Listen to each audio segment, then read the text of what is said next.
শ্রাবণকে চড় মারতে গেলে বসুমতীকে উচিত শিক্ষা দিল ঋষিকা। সম্পূর্ণ জানতে ভিডিওটিতে একটি লাইক করে প্রথম থেকেই দেখতে থাকো। গল্পের শুরুতেই দেখা যায় ছবিটা দেখার পরেই প্রচণ্ড রেগে গেছে বসুমতী আর বলে, মেসোমশাই, আপনার বাড়ির একটা শিক্ষা আছে জানতাম, কিন্তু আপনার বাড়ির যে এত কুশিক্ষা সেটা তো বুঝতে পারিনি। এই ছবিটা দেখে আপনি কি বলবেন?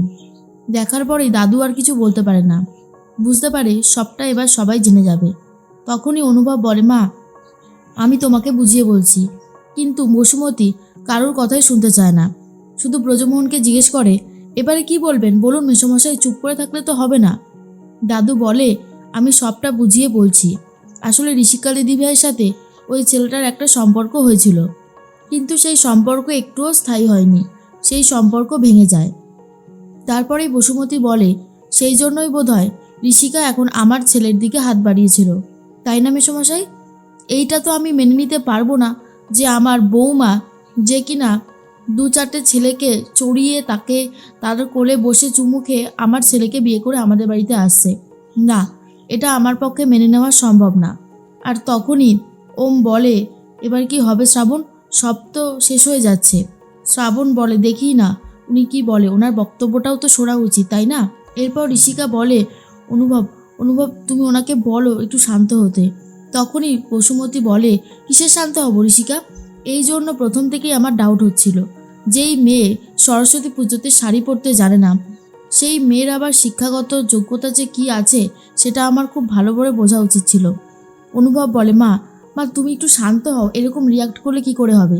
বসুমতী বলে, মল্লার, চল এখান থেকে, আমরা এখানে কোনোভাবেই আর থাকবো না। কি হলো অনুভব, তুই বা দাঁড়িয়ে আছিস কেন? তখনই মল্লার বলে, মাসি, এরকম করলে কি করে হবে, একটু শান্ত হও, আস্তে আস্তে কানের দ্বারে বলতে থাকে। তখনই বসুমতী বলে, এই বাড়িতে আমি আমার ছেলের বিয়ে কখনো দেব না, কিছুতেই না। তারপর ঋষিকা কান্নায় ভেঙে পড়ে। অন্যদিকে দাদু বলে, আপনি আপনি প্লিজ এরকম করবেন না, আমার কথাটা একটু শুনুন ভালো করে। ঋষিকা দিদিভাই তো আর নিজের ইচ্ছা এসব করেনি, আমার কথাটা শুনুন। কিন্তু সে একদমই শুনতে চায় না। দাদু বলে, আমি আপনার কাছে যেই বলতে চাই ক্ষমা চাইছি। তখনই শ্রাবণ বলে, ক্ষমা তুমি চাইবে না দাদু, কেন ক্ষমা চাইছো তুমি? তখনই ওম বলে, শ্রাবণ এসব তুমি কি বলছো? শ্রাবণ তখন বলে, ভুল কিছু বলেছি বলে তো মনে হচ্ছে না, যা বলেছি তা একদম ঠিক কথাই। আচ্ছা, আপনি বলুন তো, ভালোবাসা কি অন্যায়? কিন্তু ভালোবেসে যারা ঠকায় তারা হচ্ছে মেন অন্যায়টা করে। তাহলে আমাদের ঋষিকা কেন কষ্ট পাবে? ও কি কষ্ট করেছে যার জন্য ওকে আপনি এত কষ্ট দিচ্ছেন? বসুমতী বলে, ওর যে এরকমভাবে ছেলেদের সাথে সম্পর্ক ছিল আরও অনেক ছেলের সাথে, কই সেটা তো আমরা জানতে পারিনি। শ্রাবণ তখন বলে, সম্পর্ক ছিল কিন্তু সেই সম্পর্ক স্থায়ী হয়নি, সেটার জন্য আপনি এখন ঋষিকাকে দোষ দিতে পারেন না কোনোভাবেই, মানে সেটা একদমই উচিত না। বসুমতী বলে, আমি কি করব আর কি করব না সেটা কি এখন আমি তোমার থেকেই শিখবো শ্রাবণ? সেটা তো হতে পারে না। তখন রানু বলে, আপনি একটু শান্ত হন দিদি, আসলে ঋষিকা ভুল করে ফেলেছে। শ্রাবণ বলে, ভুল করেছে, তার জন্য শাস্তিও পেয়েছে, কিন্তু সবাই মিলে ওকে যদি এখন ভুল বুঝতে থাকি তাহলে কি করে হবে বলুন তো? না না, ঋষিকার এই বিপদের দিনে আমরাই যদি ওর পাশে না দাঁড়াই তাহলে কি করে হবে? ওই ছেলেটা আবির, ও তো এটাই চেয়েছিল যাতে ঋষিকার বিয়েতে সে বাধা দিতে পারে। আপনার কি মনে হয় ছেলেটা আদৌ ভালো, যে যার জন্য ঋষিকা ওকে ছেড়ে দিয়েছিল?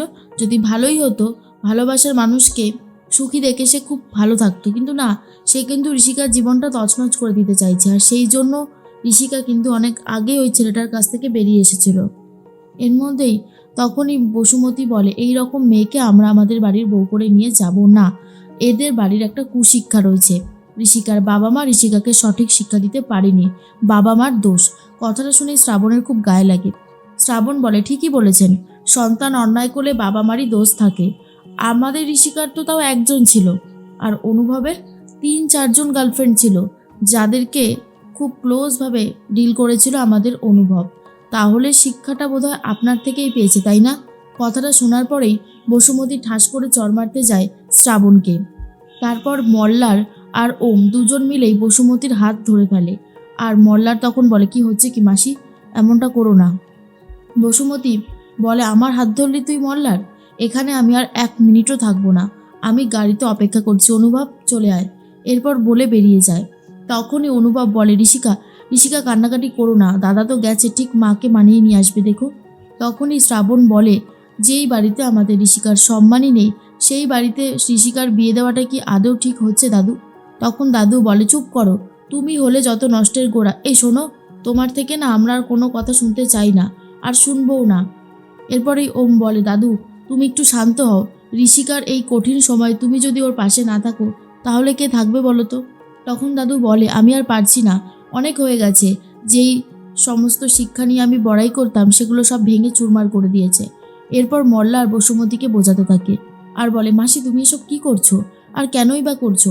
বসুমতী বলে, দেখ শিব, আমি আর এখানে দাঁড়িয়ে কোনো কথা বলতে চাই না, অনেক হয়েছে, তুই এখান থেকে চল। আমি ঋষিকাকে আমার বাড়ির বউ করে কিছুতেই নিয়ে যাব না। মল্লার বলে, ঋষিকার পোশাক, ঋষিকার শিক্ষা নিয়ে ভেবে কী লাভ মাসি? আমরা যেটার জন্য এই বাড়ির সাথে সম্পর্ক তৈরি করতে চাইছিলাম সেই পয়েন্ট থেকেই তো আমরা সরে যাচ্ছি। সেটা করলে কি করে হবে? ভুলে যেও না, ব্রজমোহন ঘোষকে আমরা জ্বালাতে এসেছি, আমরা কষ্ট দিতে এসেছি। এইটুকু কষ্ট পেলে ব্রজমোহনের কিচ্ছু হবে না। তুমি আমার কথা বুঝতে পারছো মাসি, নাকি বুঝতে পারছো না, কোনটা বলো তো? আমি জানি না তুমি কি ভাবছো, তবে এখনই যদি কোনো স্টেপ না নাও হাতের বাইরে কিন্তু বেরিয়ে যাবে। এই বাড়িতে ঢোকার জন্য ঋষিকার সাথে ভাইয়ের বিয়ে দেওয়াটা অনেক বেশি গুরুত্বপূর্ণ ছিল। এখন তুমি সেই পয়েন্ট থেকে সরে আসতে চাইছোই বা কেন? আমি বুঝতে পারছি না। বসুমতী বলে, তুই দেখলি শ্রাবণ আমাকে কিভাবে অপমান করলো, তুই এটা তো কিছু বলছিস না? তখন মল্লার বলে, শ্রাবণ তো ঠিকই বলেছে, অনুভবের তো গার্লফ্রেন্ড ছিল অনেকগুলো, তখন তুমি কেন এই সমস্ত নিয়ে ঝামেলাটা করতে গেলে? তুমি ভুলে গেছিলে যে অনুভবেরও গার্লফ্রেন্ড ছিল? সেটা নিয়ে প্রশ্ন উঠলে তখন তুমি কি বলবে? আর সেটাই হলো, দেখো ঝামেলাটা কিভাবে বাড়লো। এর মধ্যেই দাদু তখন শ্রাবণকে বলে, এই যে মেয়ে, তুমি কেন কথা বলতে গেছিলে? আমরা তো পুরো কথাটা বলে ঠিক করছিলাম, তাহলে কেন গেছিলে তুমি কথাটা বলতে? তখনই শ্রাবণ বলে, দাদু তুমি ওনার কাছে ক্ষমা চাইছিলে, বিনা দোষে কেন তুমি কারোর কাছে ক্ষমা চাইবে? সেটা তো আমি হতে দিতে পারি না, তাই জন্যই তোমাকে বারণ করেছিলাম। দাদু তখন বলে, এখন ঋষিকা দিদিভাইয়ের বিয়েটা যদি ভেঙে যায় তখন কি হবে? এইরকমভাবে বিয়ে ভেঙে গেলে আর কি ঋষিকা দিদিভাইয়ের বিয়ে হবে? শ্রাবণ বলে, কেন হবে না?